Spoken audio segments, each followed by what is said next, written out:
Good morning. I hope everyone's having a great day. It's a beautiful morning. I think we have some storms rolling in a little bit later. But before the storms, I'm out just cooking some breakfast on the grill, and then got some plants got put in the ground.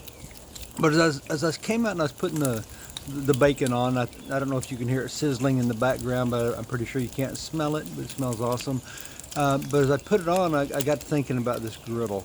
All right, for years, Tammy kept telling me, "Hey, you need to get a griddle. You need to get a griddle. You need to get a griddle. It'd be really nice to have one."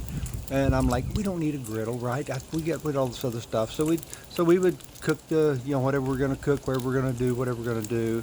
But then, as at work one day, and we needed to go buy some griddles for a cookout, and saw them on sale at Sam's. So I grabbed one, and I brought it home, and it transformed breakfast. I mean, believe it or not, it's amazing the difference having it.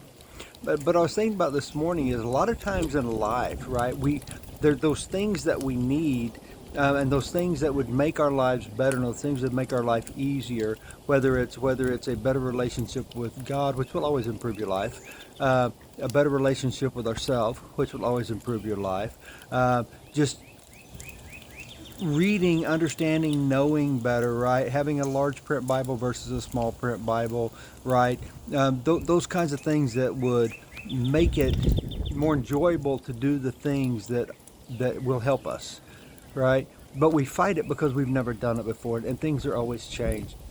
My mother-in-law, Darlene, before she passed away, she and I would always have this debate about airplanes, and she was like, "Well, if God meant us to fly, excuse me a second. If God had meant us to fly, He would have given us wings." And I was always like, "Well, Darlene, I can believe that, but if I take that same logic, I would say if God had intended us to see at night, He would have put headlights on our forehead." And I think a lot of us, we approach life that way, right? We get caught in our rhythms, we get caught in our routines, we get caught in what is simple and easy and convenient or comfortable and known, right? Because change is scary, change is hard, and who knows what the unknown is going to be. And we're naturally wired to look for danger. We're naturally wired to protect ourselves and to protect our families, and we avoid those things which are different, those things which are scary, especially if someone else is the one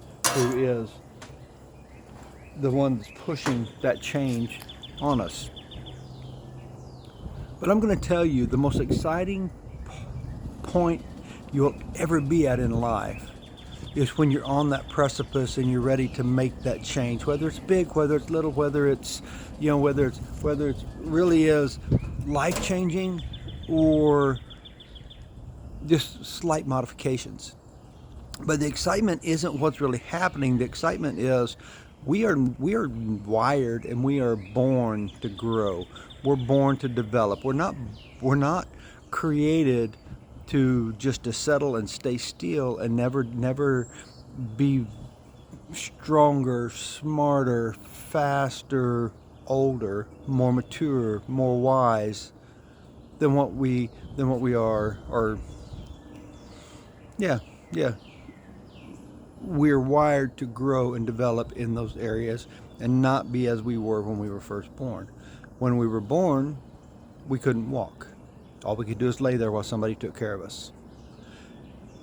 Eventually, we got tired of it, so we learned to crawl. And we learned to crawl by emulating the people around us, seeing they were mobile. We wanted to be mobile, and we were wired to do it. So we would push out and we would do it. Then eventually, we learned to not fall, right? We say we learn to walk, but the reality is we just learn not to fall.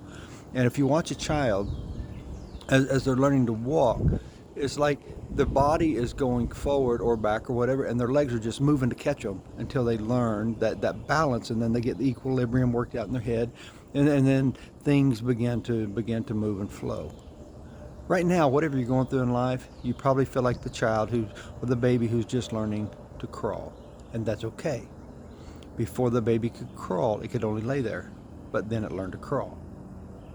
Paul said, "When I was a child, I spake as a child. I thought as a child. I acted as a child. But now that I'm a man, I put away those childish things, right? Not saying not be childlike, because there's a certain element to that simplicity and the faith that comes with that. But put away those actions, put away those activities, put away those things that are only in a child, right? The selfishness, the impetuousness, the lack of vision for anything outside, or empathy for anything outside of your own self and your own wants, right? That short-sighted nature of immediate satisfaction. Put those things aside and understand that everywhere you go, everything you do impacts the people, impacts the world that you come into contact with. Everything you do has consequences. Everything you do has a return on it, because it's an investment of your time and your energy and your effort and your resources and all of that, right? So it comes back to the investment in your family, the investment in your relationships, the investments in yourself, right? Self-care is one thing that we tend to totally ignore, right? But it's one of the most important things, right? We think that if we martyr ourselves, that suddenly we become, that somehow we're better for it because we're taking care of the people around us, but yet we're destroying ourselves. But the truth is, if you don't take care of yourself, you can't take care of anyone. If you can't love what God has made you to be, it's really hard. Actually, it's impossible for you to love anyone around you. You can go through the actions, you can go through the motions, you can try to do the things that you think are going to make them like you, love you, respect you, whatever it may be. But that's all an act, and in the end, it's going to be selfish. I mean, it's going to be empty, because it's directed toward you more than them. So it's time. Put away those childish things. Put away those selfish things. Embrace the change. Embrace the growth. Embrace the scary and the unknown. And do that which you know. Do that which you know you're called to do. Be that which you know you're called to be. Walk into your purpose. Walk into your power. Walk into your strength. Walk into the fullness of who you are and who you were created, who you were designed, destined to be. Quit fighting it. Quit fighting it. Quit giving in to the fear. It's time for you to live whole. Father, I thank you for this beautiful day. I thank you that you have loved us before you formed this world. You knew us by name and you called us.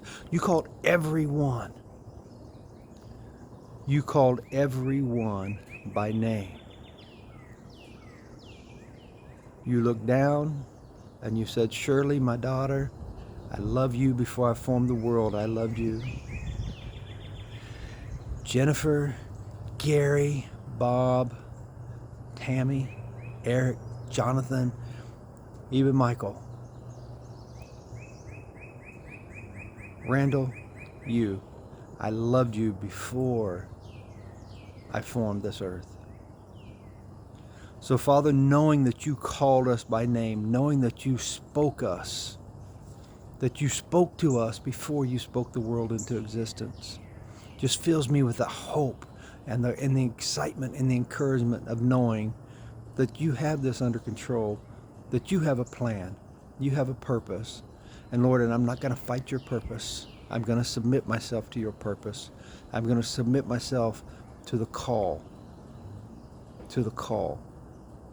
and I'm going to fulfill the destiny you've put on my life. And I just give you the praise for everything that you are, in Jesus' mighty and holy name. Amen. You know what? I hope you have an incredible day. I hope you understand that you are far more than you see yourself to be.